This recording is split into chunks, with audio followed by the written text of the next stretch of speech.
from Boston and beyond. Heat981fm.com and iHeartStation. Nancia, Smokehouse, it's the urban heat. Shout out to Coach Live.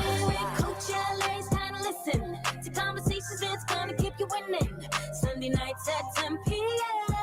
on the urban heat, just calling. Conversations with Coach La La La La La La La La La La La. Coach La La La La La La La La La. If you got something on your mind, you can call in, you can hit a line. She the realest, ooh, she the realest. You can tap in, loud, or get a business to empower you so that you can do every and anything that you want to. Kicking it with Coach LA, it's time to listen to conversations that's gonna keep you winning. Sunday nights at 10 p.m. on the urban heat, just calling. Conversations with Coach La La La La La La La La La La La. Coach La La La La La La La La La La.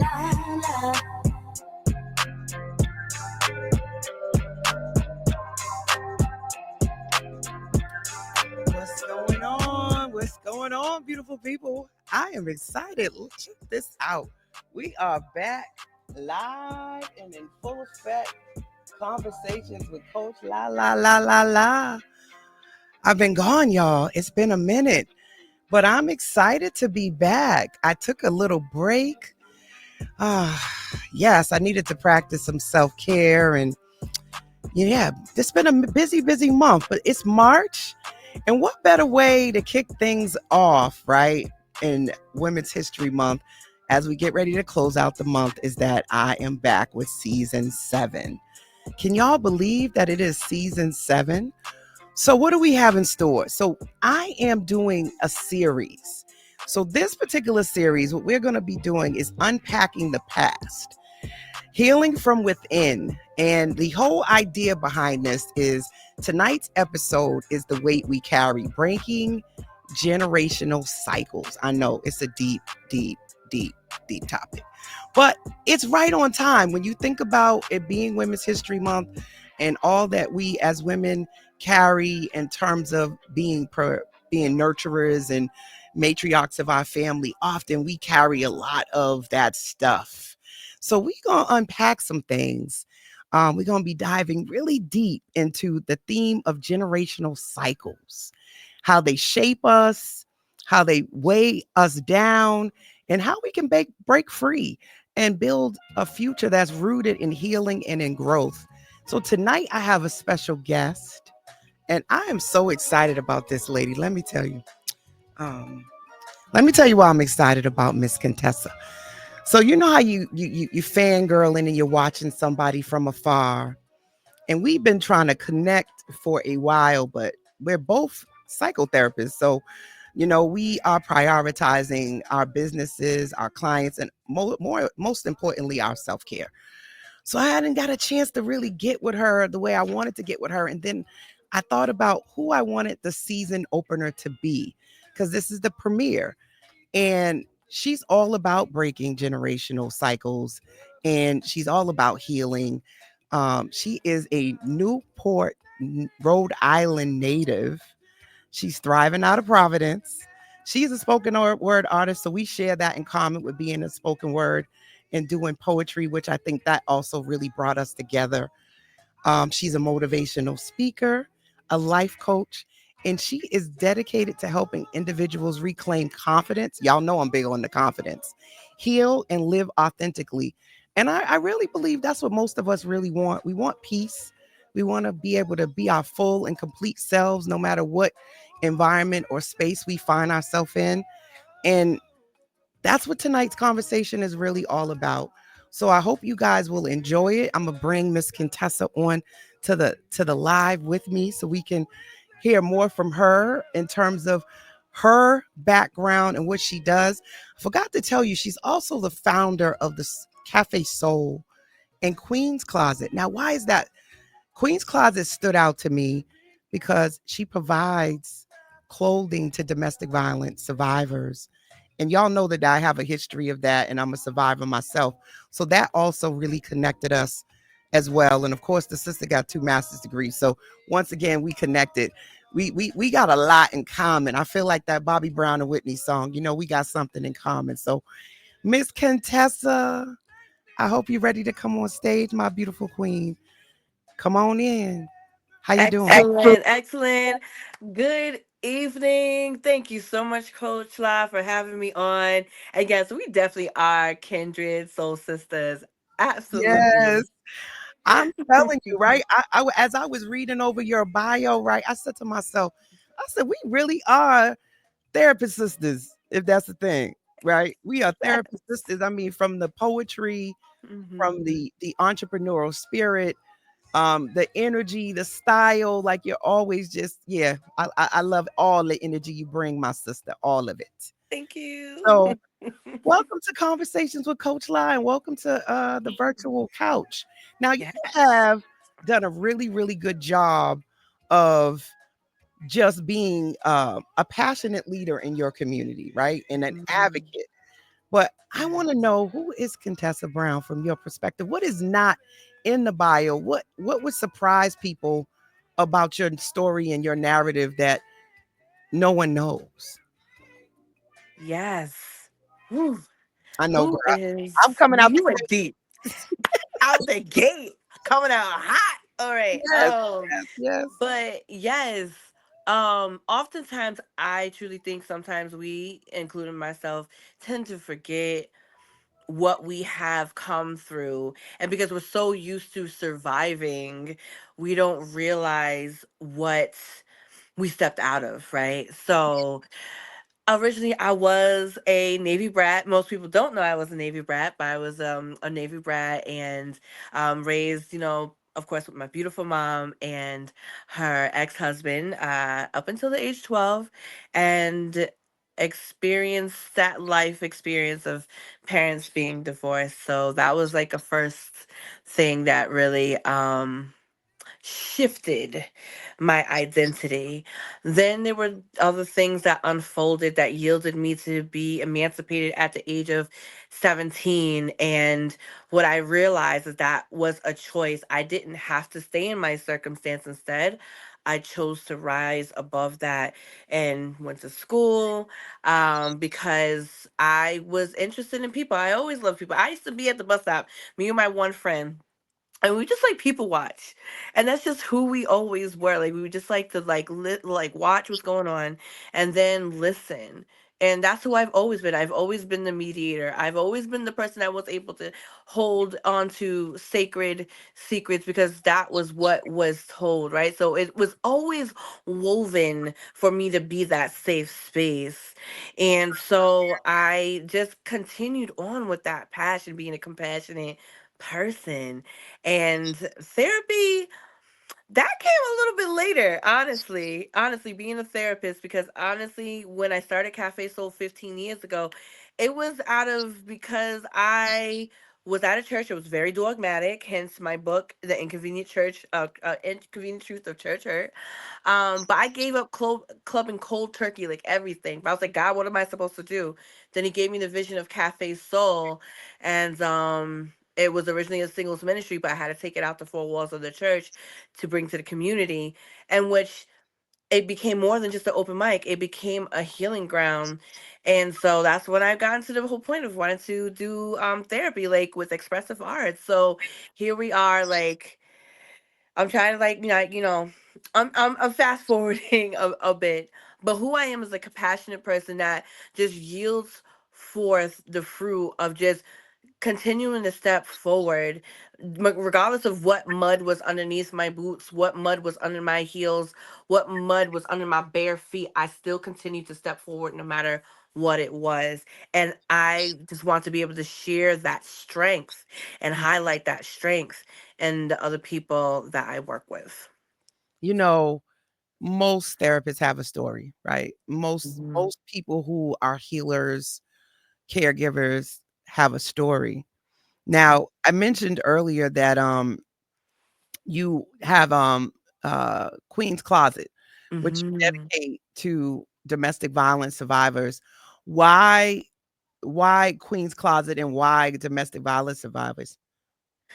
Absolutely. So I have witnessed family members as well as friends go through domestic violence, and just seeing how that can break down their soul, that very experience, right? Because minds are stolen, identities are stolen and broken down, and I wanted to create something that could help build the queen within them and not forget who they are.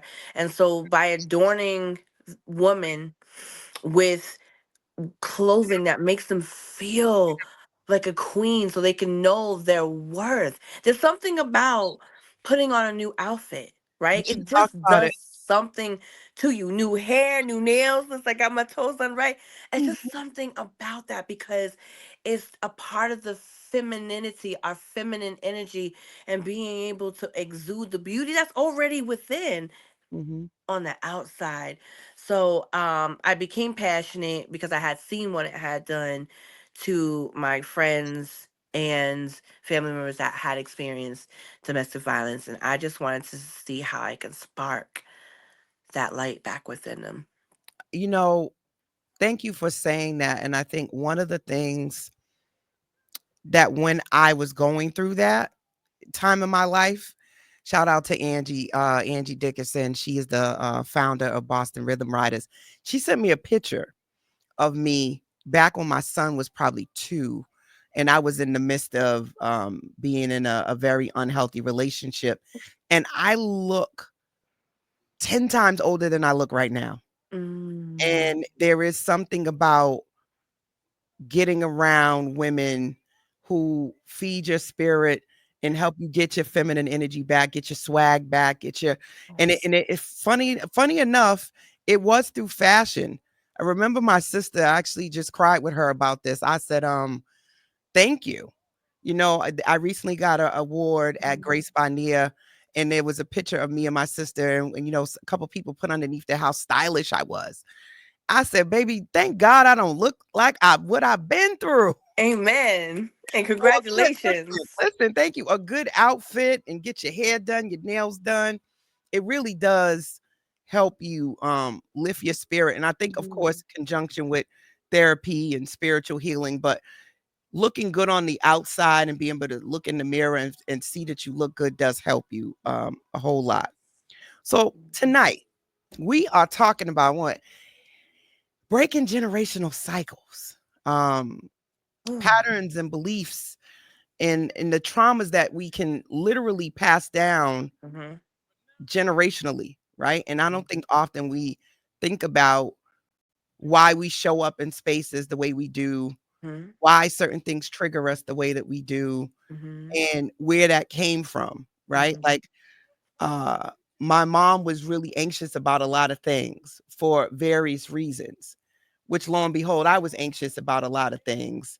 And I stopped that by exposing my son to things that my mother was scared of.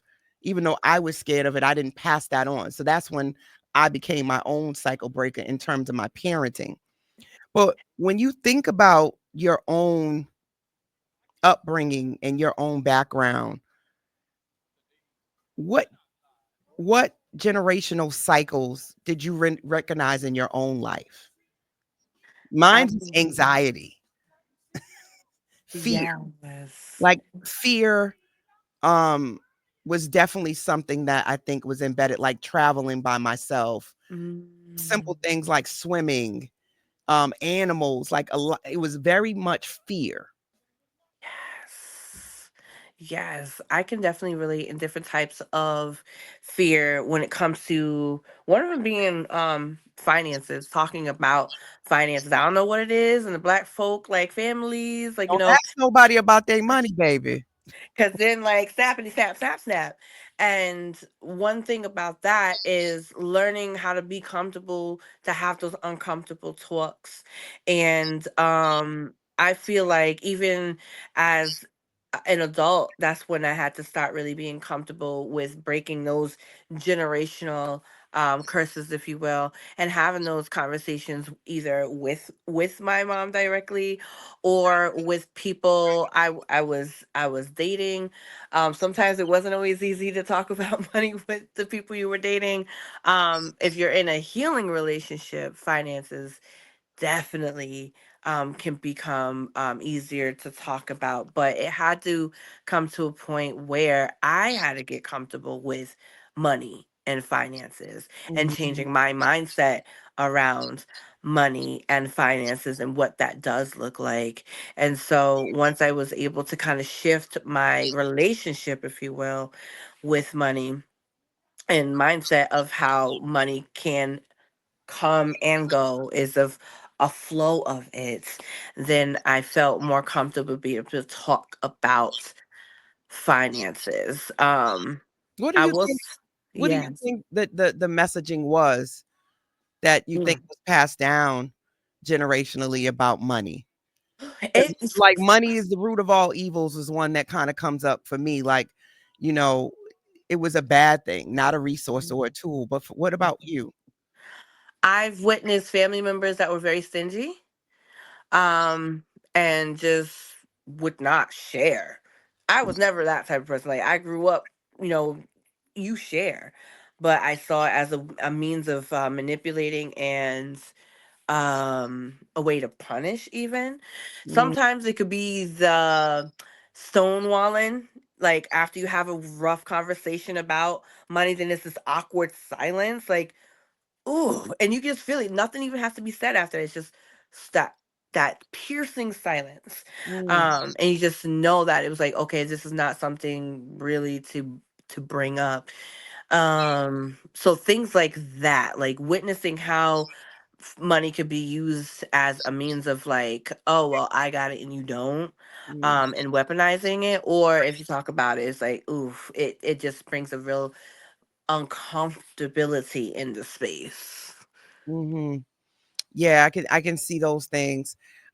What about that adage of, you know, giving someone your last dollar? So I have some clients that will give family in particularly their rent money, and they needed it, and they don't know how to say no when it comes to money for similar reasons, that they don't want to be seen as selfish or stingy, so Mm. they don't have good money management. Or the other one I remember is keeping up with the Joneses, right? So um, constantly measuring arms with other people and wanting to outdo the next person, and showcasing what you have. That was a way of, at least I think more in the Black community, of Mhm, your worth, right? So mhm. often it was in materialistic things versus saving and investing and Mm. making sure your bills was paid. Come But on. if you look good on the outside, be in the house with your lights off, kind of deal. When you think about learning those behaviors, Mm. and seeing other people do it. Yes. I have witnessed people do it. I've witnessed friends and families that stayed within systems um Talk about because of systems. that. Talk about that. Systems like Mhm, relying specifically on like social security and not wanting to, like literally not wanting to work when they do have the means to work. Like I've witnessed this, like mhm. they don't want to do it. It's not because they have a true disability or things that inhibit them to work. They actually just wanted to just live off the system, and that is a learned behavior because you've seen other generations and other Yep. generations in the hood do it. And so I have witnessed that, and I still am able to witness that in certain Do you think that's different fear? places. I think that comes from a fear, right? It A fear. Like, I recall when I did have a subsidized, apartment, the idea of going into home ownership in some mm, cases was like, you don't let your subsidized apartment go. Like, there's no safety net in that, right? Like, a right. lot of it is grounded in fear. Yes.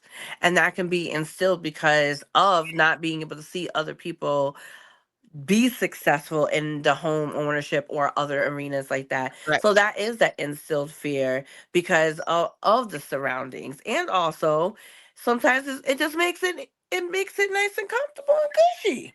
Has Mm, comfortable and cushy and settling ways. And I'm not trying to downput anybody like by any means, because I get it. When you got to take advantage of the benefits, take advantage of the benefits because you paid into them and as well, right? mhm. But I have witnessed the other spectrum where people just do not, they choose not to want to do better because of the comfortability, but also there is root in fear as well. Yeah. Mm-hmm. So, just taking a step back for all those that are just tuned in, you're listening to Conversations with Coach Lau. Yes, yes, yes, I am back, baby. I am back for season 7, and we tonight are jumping into the weight we carry and just what that looks like in terms of breaking generational cycles. And when we talk about generational cycles, just because I know we can all have different labels and definitions for it, but for tonight's conversation, we're talking about behaviors, beliefs, and traumas and coping mechanisms that are passed down within families, often often unconsciously, right? Like most of us will just say, "Oh, well, that's how I was raised." Or even the other one, "Well, who raised you when you don't have people think you're uncouth or whatever. They'd be like, "Who raised you? Didn't you didn't you learn this?" So we put a lot of value in how Mm-hmm. people show up and what people do, what people Mm-hmm. think. But we want you to know that you don't have to stay there, Yes. right? You get a chance to really decide Mm-hmm. what works for you, what Mm-hmm. doesn't. It's the beauty of becoming an adult, Yes. right? That you now get out in the world and you're able to try these things on like a jacket and see, does it really fit you? You Mm-hmm. don't have to keep that jacket on, Mm. hold on to it if it doesn't fit. And I think sometimes we think because it was we a learned behavior, our parents did it, we were taught that way that in some ways I think we feel like we're being disrespectful, Mm. or we can become the black sheep. We can become oh, you think you're better than us now because you didn't Mm-hmm. went over there and got some education, or you didn't went and experience different things in life, so you're looking down on us now because you're coming back with this new wisdom and you're trying to tell your family about why certain things are dysfunctional or unhealthy. So it's often hard to be that person that comes back into a family system and says, no, this isn't okay. We can be better or we can do better. And that can make you feel like an outsider. Have you Mm. experienced that? Ugh. I feel like as soon as I came back, see, like I said, I was a Navy brat, so I was raised in Florida, Jacksonville, Florida, Key West, Florida, and New Jersey. Different parts like Tinton Falls, New Jersey. And when I came back at the age of like 12, going on 13, I already felt like a black sheep. I Mm, already had felt like a black sheep from various like family members. And so that was just from then. That wasn't even me be able to explore who I am, who I'm meant to be, going into higher education, etc. It started at a very young age. And I think because I also had a different perspective of different black people. When I came to Rhode Island, it was just different because I was used to Southern hospitality. I'm like, the black people here are different. And that includes mhm, my family. Like, right. I was like, oh, okay. So I already knew I was being treated different because I already had a different perspective from living a Navy life and now coming back to a civilian life. Um, and so that started then. When I did go for higher education, I feel like I was supported by some family members and some other family members not. I think I had my cousin Nikisha, I know Sissy. Well, she's my sissy. Her and my mom were the only ones at my graduation for high school and undergrad from my family. Mhm, So from then I already felt even more ostracized or even more not as supported. And unfortunately, Um, like I think, well, I didn't get to mention, but I emancipated myself at the age of You 17. you mentioned that. Um, I'm glad you went back to that because that was something to walk away from and or emancipate yourself is a big deal. mhm, mhm, It's almost like divorcing exactly. your family in a lot of ways, you know? Exactly, exactly. So having to learn that at the age of 17 then forced me to be very hyper independent. So then that created a whole different coping mechanism. And so I got used to that ostracization and being okay with moving forward by minimal people by my side. Mm, And so that kind of plays into different parts as well, in my development, if you will. But from a very young age, I felt the ostracization for yeah. sure. So it sounds like a lot of your generational cycles had to do with abandonment, Mhm. right? Do you think it's because people were uncomfortable? You think it was a jealousy thing? What do you think was playing out in your family system that made them not support you? I Thinking about think it clinically, since we're both psychotherapists, what do I you know think? psychotherapists, let's psychoanalyze the situation. This Psychoanalysis this situation. case study, right? Um, I think there was already division there before I got there, and I just inherited it. There was already a divide between siblings. So it wasn't already. I was walking into that, so it Mhm. wasn't even my division really to own or carry. It just came a part of it. So you And were a blended family? no, it wasn't a blended family. Well, hold on, wait. My mom and her ex husband, he wasn't my real father. But he didn't have any other kids like outside of us, so it wasn't a blended family. It was just that he wasn't my father.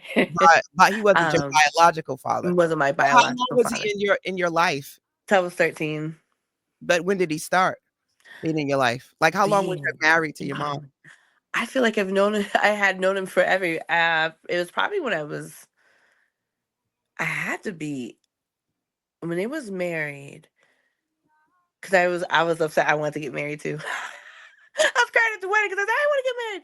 I had to be like 3, so Okay. it had to be So that's maybe like 10 years. That's a pretty long time to be yeah, younger.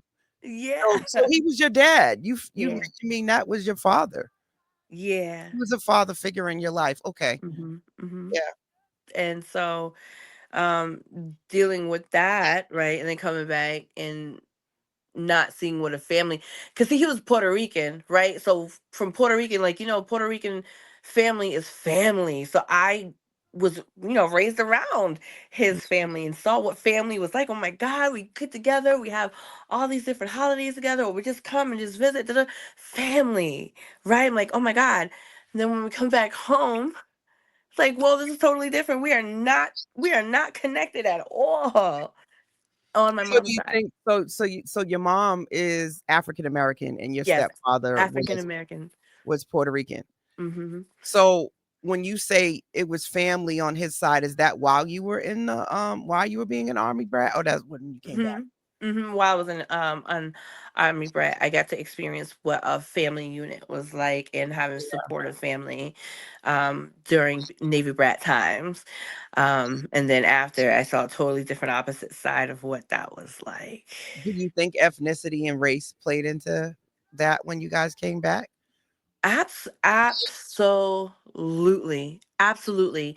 Um, and that's why I said it was different for me. When I said it's different when I had seen, I was like, oh, black folk appear a little bit different, right? Because I didn't see as much unity, even when I was like in different parts of like Florida and and New Jersey. It was just very different. And so beyond the families division, I got to see division in amongst other like family units. I was like, oh, so you're just picking up on all this stuff as you're growing up. It's like, oh, this is what's normal.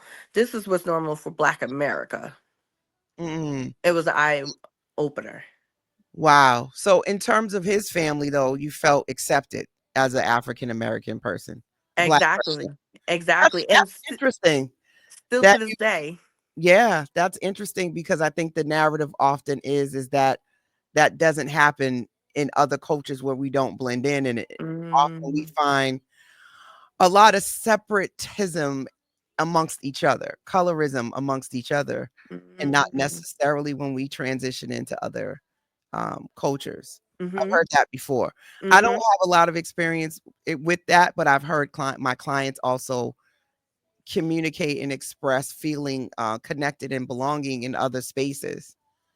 And Yes. sometimes very much not connected in spaces where people look like them, which is not something we talk about a lot, Ooh. Oh.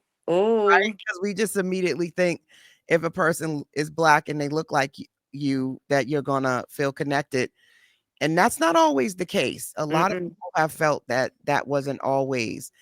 And I think that comes from a trauma response. I think that comes from a place of scarcity, right? So we can only Mm. have so many of us in a space. And if you come now, you're threatening my positioning. Oh, okay. Now you're taking it to corporate America. But I think that happens also in other spaces. I think Yeah. in academia too. I don't think it's just Yes. in corporate spaces. I Mhm. think That is it's so in group true. settings too. Like oftentimes, it's like we are not thinking from a place of abundance, that there's enough space for all of us to shine. Ooh, gatekeeping. Mhm. Mm, Yes. mhm, So that brings me mhm, to just thinking about what are some of the dysfunctional family patterns, because the interesting thing is, if when you analyze the family patterns, you'll sort of see how you show up in spaces, other places too. Or why you're triggered, or why your lens will sort of make you sort of feel uncomfortable because of some of the mhm, things that have happened. So mhm, one of the big ones is, of course, unresolved trauma. mm, mm. And I learned that the the other individual gets the opportunity to tell you whether or not it's traumatic or not. What do you think about that statement? Like, I'm not supposed to tell you that that was traumatic. You have to tell me.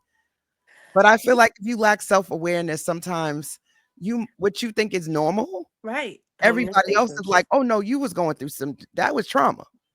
Right, exactly. And so this is the ironic thing, right?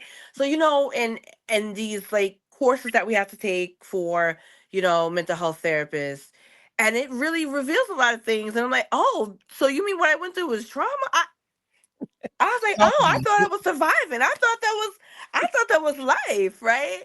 And so I've gone back and forth with that too, with like lived experiences. And to me, I feel like if the trauma is not some if I feel like okay, I feel like it's not trauma if it's not impacting your behaviors, like either currently or going forward. But if it is, then yes, it's a trauma because something's getting triggered, something's being reminded, something's making you fall back into coping mechanisms, etc. Mhm. But if it's not, like we can't always label it as trauma. Right. So the key in this, for all you beautiful listeners, is when trauma is not processed. That's the key, right? Hmm. So when you've processed your trauma, you often can still show up, know your triggers, and be emotionally regulated. But when it's not processed, you don't even really know why you're crying, why you're uncomfortable, why Mm-hmm. you're isolating, why somebody makes you feel uneasy. Mm-hmm. You're emotional, Somatic. emotionally avoidant.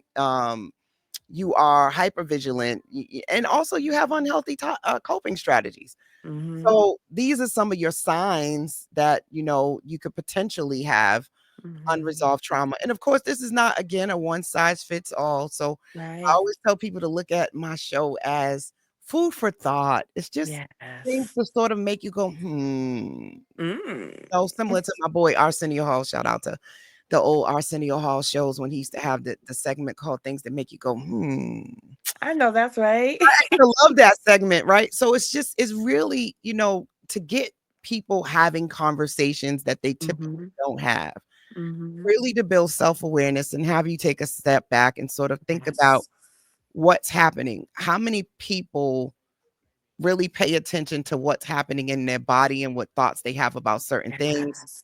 and whether or not See? that's actually what's happening, or are you just reliving or potentially triggered about a past experience? So, unresolved trauma is really, really, really big. Mm-hmm. Another really big one is a lack of emotional expression. Mm. Girl, Mm. all y'all emotionally unavailable folks out there, the people that Well. don't know how to express their feelings, and Mhm. it wasn't really encouraged in Mhm. your family to talk about your feelings. No one Mhm. asked you how you felt. You just said you were fine all the time, or you just were told to sort of like, don't cry, boys don't cry, Mm. cut those tears, some of those very contradictory statements, like you're getting your butt beat and they're like, cut that crying before I give you something to cry about. Well, you just Ooh. did. You just did. And then you're wondering why people out here numb, Right. and they don't really understand when they're hurt, when they're not hurt, and Mm. and they're Taught always, to ignore it. yeah, they're just always like ready to go off. Ooh, Petey pop off. Petey Yeah. pop off. It's like every little thing is just like, ah. Yeah, because it's all built up in the body because that's where it's been stuffed at. So, a lack of emotional expressions. Mhm. Families that discourage discussing feelings often produce individuals who struggle with emotional regulation and communication. Mhm. So, again, it's not a one size fit all, but it is something to consider. Yeah. Is if you struggle with communicating your feelings, is it potentially something that you inherited and it was passed down in your family system? That part. And how do you break it? So I'm bringing these things up, but how do you break it? And I think the first thing is self-awareness, right? Is being Yes. able to actually notice these things in yourself first and foremost, Mhm. Mhm. right? And be able to actually want to change it. I think that's the big thing, is it has to be something you want to change and something that Mhm. you don't like. Because if you think Mhm. this is fine and it doesn't Mhm. bother you, then more No than likely motivation. you're not going to do nothing about it. Exactly. Exactly. Mm. Mm. Mm. Okay, this is a Oh. codependency and enmeshment. Ooh, this is an over reliance on family members for identity or emotional stability, and it can lead to difficulty in forming relationships and independent Mhm. relationships. So, all y'all Mhm. super needy folks, codependent, get nervous if your mate ain't texting you back. Yeah, I said ain't. I Mm. know I said ain't, y'all, because I know some of y'all, are grammar police, right? But not they're not texting you back. You Mm. gotta constantly be tracking. If your mate even takes a minute away from you or doesn't answer a phone call, you're wondering if they're cheating or if you're okay or do they Mm. still like you. Mm. Really, really anxious. And God forbid you ever been cheated on and you're like this, because it doesn't help you. It makes the situation worse. Even listen. Mhm. Shout out to Miss Sandra Jackson. I see you, DJ Wade, Wade, Wade, Wade, Wade, Wade. Opal, I see you too. Thank y'all for tuning in. It is the season 7 premiere show of Conversations with Coach Live. I've been gone for a minute, but now I'm back. So 10 o'clock, y'all know where to be. Make sure y'all share this live. Make sure you let people know that the conversations have kicked back in. And in this particular series, because I'm doing this new thing, right? It's going to start off really with breaking patterns, right? We're all going to be exposed to unpacking the past and healing from within. And, tonight's episode is all about breaking barriers, healing, growth, and Mhm. transformation. And we really got to start with, where did things come from? What is the root? The root. What is the root of these feelings and emotions? Mhm. Which most people, I don't know if this happens to you. People come to therapy and they go, I don't want to talk about my childhood. Oh I my don't God, want to talk about so my many. parents. I didn't come here to talk about my mama. I didn't come here to talk about my family. I just want to talk about how I hate my boss. I want to Okay. talk about how I want to have a better marriage and how I think my husband is cheating, but I don't want to talk about my past. I want to talk about my family. Okay. But we always end up, somehow it always ends up coming up. Exactly. I'm like, oh, remember that time? Well, this is the moment where Mhm. is it connecting? Oh, okay. And that's really a lot of times therapy, we actively are listening to you Mhm. and repeating back what we heard you say for Mhm. clarity, and it really Mhm. is a sounding board Mhm. to help you with making connections and Mhm. identifying your patterns, the Yes. cycles that just go and go and go and go, and you wonder why you feel heavy. You wonder why you don't feel fulfilled in life. So a lot of times it's like, and this is springtime too, it's time to spring clean some stuff Mm. and let some things go, throw some things away. Let it go, let it go, let it Yes, go. girl, and free yourself from some of this stuff that's not your stuff. Mhm. A lot of this stuff that you've inherited and you're Mm. carrying with you is not your stuff. Mm-mm. Check this out, people. Did you know? Did you know? Did you know? Did you know that about 70% of US adults have experienced at least one traumatic event in their lifetime, Mm, mm, according mm. to the National Council of Behavioral Health, right? This isn't a me and Contessa thing, right? This is a thing that is happening to a lot of people. Life Mhm. is lifing and things are happening. And for some particular reason, we think that we are not going to go through anything. Or Mm-mm. why is this happening to me? Why not? Like life is not all of roses and good times, right? You're gonna go Mhm. through stuff. So Mm. it's really important to know that. One other thing, individuals with unresolved trauma are 2 to 3 times more likely to develop anxiety, Mhm. depression, and post-traumatic Mm. stress disorder, aka PTSD. Mhm. So it's really important. It's really Mhm. important to do this work and to check in with yourself and to be aware because this stuff ain't playing around. It ain't Yes. playing around with us. And then Yeah. lastly, children who experience household dysfunction, abuse, neglect, substance use are at a higher risk of replicating those patterns in adulthood. Again, it doesn't mean you will, because a lot of people bounce back, are very resilient, never ever touch a drug, never ever drink, never ever put their hands on anybody, never abuse somebody. A lot of people do make different choices.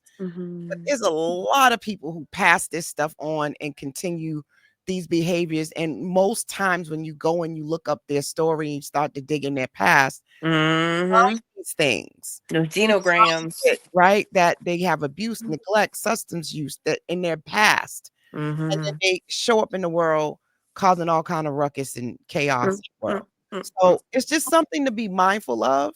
Again, this is not an excuse for Mhm. anyone's behavior, but it does allow us to develop empathy, understanding, Mhm. to extend grace Yes. and self-compassion to That part. others and ourselves. Yes. What do you think about all of that, Miss Contessa?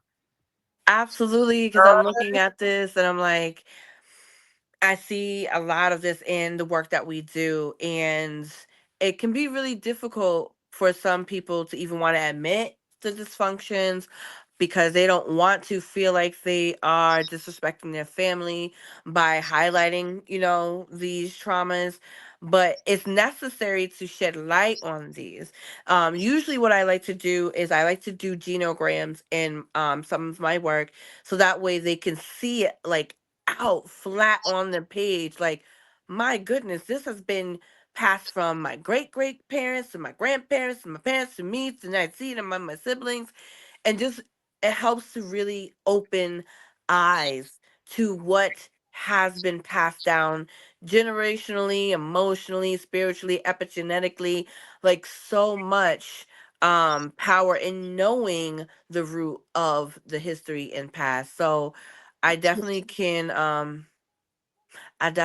like vouch for the work that we do, that Mm. we see this so often. Once again, you guys are tuned into season 7 of Conversations with Coach Lai right here on the Urban Heat. We are the only Black owned radio station on the iHeartRadio platform in Boston. So that is a huge deal. And this is series part 1 of season 7. We're unpacking the past, we're healing from within.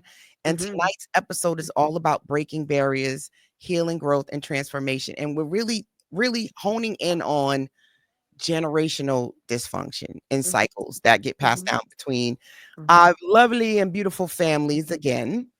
So we also talk about something on this show. You probably know about this, right? Bet on self moments. Love this. Yes. So we talk about bet on self moments, and those are those defining decisions. Some of what we've been talking about that so far, right? Mhm. Where you choose growth, healing, or change, even when it's uncomfortable, Mm, mm, mm, right? mhm. And a lot of people don't understand what I mean by bet on self. And a lot of times, I think people think about selfishness, or you're not thinking about community or other people because you're saying bet on yourself. No, I truly believe, and thank you to my daddy, that when you believe in yourself, you ain't got no time to be hating on other people. Come on. You ain't got time to be jealous. I'm not saying that you can't see somebody and go, wow, they're doing really good. I really would like to do what they're doing. I'm not talking about that. I'm talking about that sitting on your couch, strolling through social Mhm. media, and you really just annoyed and irritated with folks, and you don't realize it's because you don't feel like you could achieve those things. Or you Mm, think you wanna mhm. achieve, but you're too afraid to put yourself out there.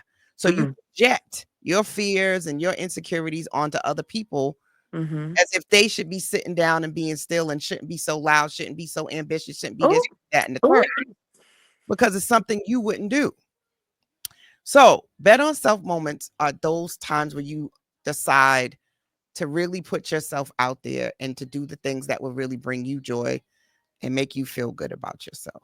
So, Mhm. tell me, can you share one of your moments when Ah. you had to trust yourself despite fear or doubt? Mm.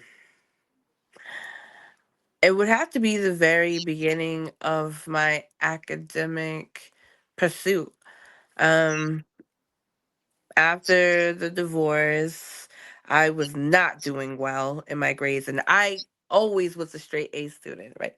Always was a straight A student. Mm. Um, but by the time, like, you know, middle school, I got right by the skin of my teeth. Got into high school, was not doing well at all. But then I got introduced to a program called Bridge to Success, which was a youth program that would bring you to different college campuses, namely being at Roger Williams University. And at first I was like, nah, I don't think I could. I couldn't imagine myself being in higher education because what was surrounding me, like you really didn't see that. But I was like, no, I'm gonna shape up and shape out. And that's around the time I emancipated myself when I was 17 and decided to really get things back in gear, get my like my studious student back on and studying. I'm like, you know what? I'm actually gonna apply for college. And I was excited that I did that because despite being in situations where I was kind of unhoused, um I didn't let those moments define my pursuit of going forward. And I was like, no, I have to just do this. So I'm so glad I took that one step because then that perpetuated, or not perpetuated, that propelled me into different arenas of the higher education, from undergrad to eventually grad school, and just like really just everything just started flowing once I got to see differently. Once my mindset had shifted, that I can actually do more than what my present situation is.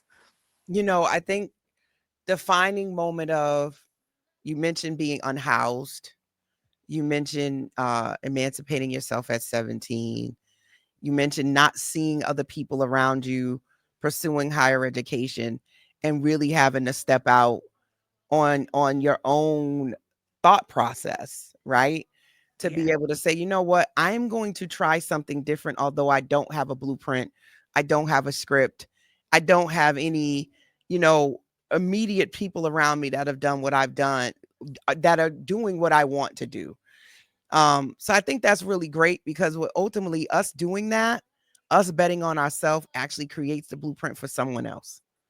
Because people see us and they have a blueprint that we didn't have. So I remind myself often when I get scared to do stuff, because I still get scared to do stuff. I still get nervous to do stuff.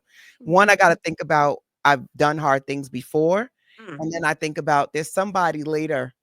I don't know if it's a family member or another young lady, another young man's going to see me or see this, and I might inspire someone else to realize that they can do it. And that helps me sort of like jump, go, I go, love coach, go, that coach. motivation.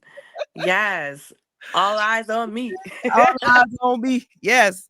So, is there any thoughts around what decisions helped you shift your life's direction? Like when you think about the decision to go back to school, it's not always so straightforward, right? Like, so when we're having this conversation, it seems so easy breezy, cover girl, right? But it's not that easy, right? Some of us overanalyze. Sometimes we like, it's like trying to jump in double dutch, right? And you keep on, they're like, come on, jump in. And you're like, no, I'm not going to be able to get in between the ropes. So, what do you like? How do you do it? Because I think people that are listening really need to understand, like, what are the steps that you take that you can recall, and how do you still apply those steps now? Yes. By the way, I hope I don't lose my black card, but I don't know how to double dutch. I, I mean, I've tried. I'm not that good at it, but I've gotten in the rope and get it. Lord Jesus. I'm going to have to put that on my bucket list to bet on myself with. I can I cannot cornrow hair either, Listen, me despite either. that being said. But anyway, Confessions. yeah, I can roller set some hair though. I can put some rollers in your hair and put you underneath to dry. Come on, come on. um, with that pivotal decision, I literally had to do what I needed to do. I had to get back to concentrating and studying, leave the boys alone, get rid of the distractions, if you know what I mean. I had to make sure that I linked up with, different professors and teachers that were within the high schools that can help to really vouch for my work. Because, man, when you, looking at looking all the way from my freshman to junior year, and you saw nothing but D's and C's. Oh Lord, Mm, and a couple of F's. Lord Jesus. Oh Lord Jesus. I think at one point I had a 2.86 GPA at one point. I said, "Girl, what?" Oh, but anyway, I had to just hunker down, and also I will say I did have a really good friend support too. I will say I had a really great friend support system for people that was able to help me to figure out how to fill out paperwork or navigate different bus systems. Like, cause taking a bus, and I know like they got different transits in like Boston area, but mhm, down here we got RIPTA, and it's like some things don't coordinate the best. So mhm, trying to figure out what buses to take, really just really working and tapping into community resources as well. That's what steps I had to take in order to shift my mind, and take the steps that was necessary to get thwarted out of my situation at that time.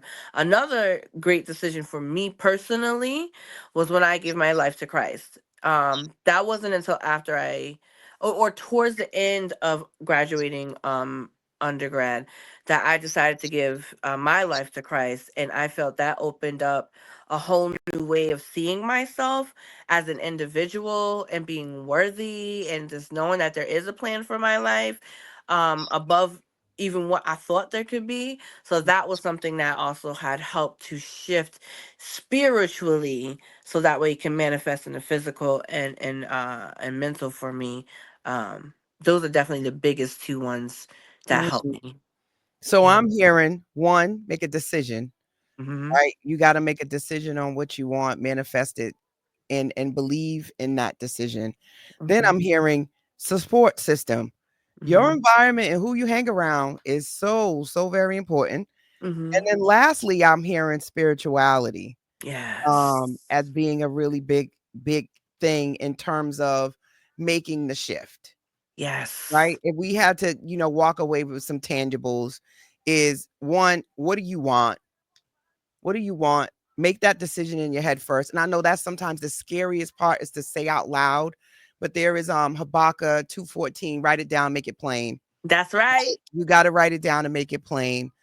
A lot of times people don't want to journal, don't want to write things down, but I'm telling you, Mm, sitting down and taking a minute to write out everything that you truly want, as mhm. detailed as you can see it and visualize it, is the Yeah. first step.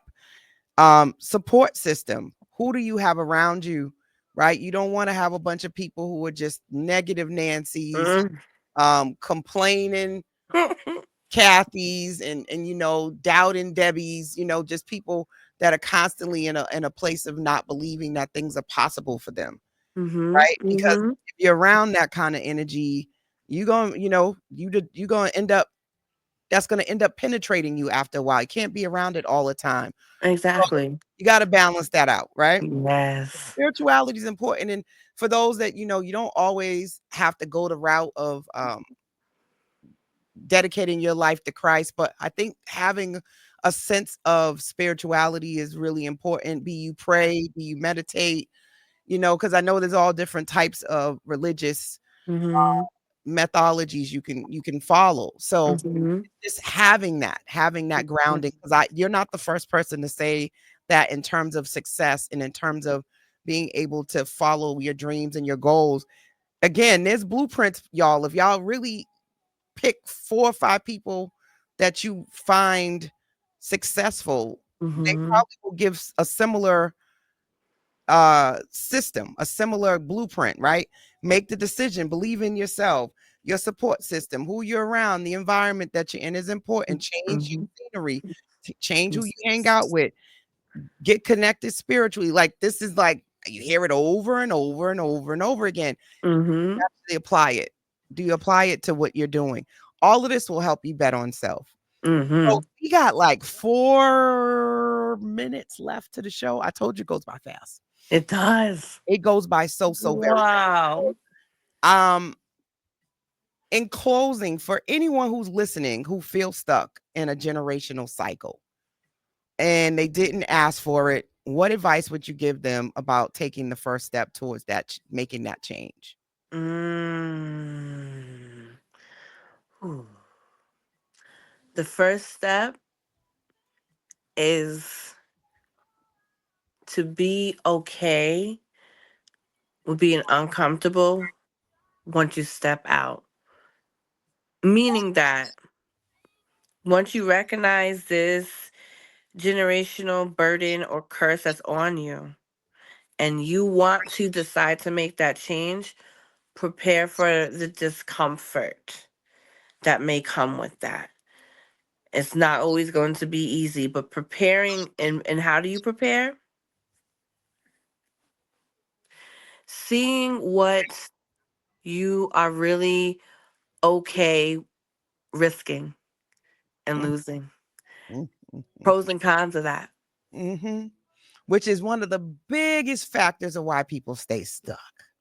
Got a Hmm. couple clients I'm working with right now, and that was the first thing we did was the pros and cons analysis, and that they were not recognizing that they were also choosing the stuck piece because there were certain things that they weren't ready to let go of yet. Oh, Mm, oh, there's oh. certain things you're not ready to let go of yet, and once you identify what those things are, you'll Hmm. realize that you're not really stuck. Hmm. You're not really stuck. What's going on, friend? I see you out there. T. I see you. I see you. You ain't late to the party, girl. You right on time. You about to get y'all about to get Coach's Corner, which is my new thing that I will be doing every week. Right. Ooh. Yeah, so I'm gonna leave everyone every week with my final thoughts about the show and all that good stuff. So I'm excited about this. Um, and I'm trying to time it, right? So I'm gonna knock it out right now. So breaking generational cycles isn't easy. It Mm-mm. requires self-awareness, Mhm. courage, and a willingness to unlearn before you can rebuild. Y'all heard me, right? But the beauty of healing is that when one person in your family decides to make that change, it creates a ripple effect, right? Like almost like a domino effect, right? Offering new possibilities, right? For those who come after them. So this Mm. is not just about you, this is about the people to come. And if you're carrying the weight of your past, I want you to remember that you are allowed to set it down. It's almost like Erica Badu with the bag lady. Put the bags down, girl. Let it go, let it Carrying it, right? go. So you are allowed to sit it down, right? You're allowed to create a new path. And just like Contessa, because she bad girl, you can bet on self. And even when the road ahead feels uncertain. Mm. That concludes another episode of Conversations with Coach La La La. See y'all next week. We got Tony Rose coming on, and we're gonna be talking about some more breaking of barriers and generational curses and all that good stuff. Y'all gonna get this healing this season. Okay? Period. Peace. And remember to bet on self. I'll see y'all next week, 10 o'clock. Make sure you share the live. Tell everybody I'm back. Thank you, Contessa. You're so awesome. I appreciate you, girl. Have Thank you so much. have a beautiful evening. And don't forget, please, please, please go and go give me some money. Help me raise this 25K in 30 days. I'm doing well, but I still need y'all's help. GoFundMe link is there. Please go and donate some money. I need 250 people to give me $100. And I say give me because you don't get it back, but you will see the impact in the community. So again, have a good night, everyone, and continue to bet on self.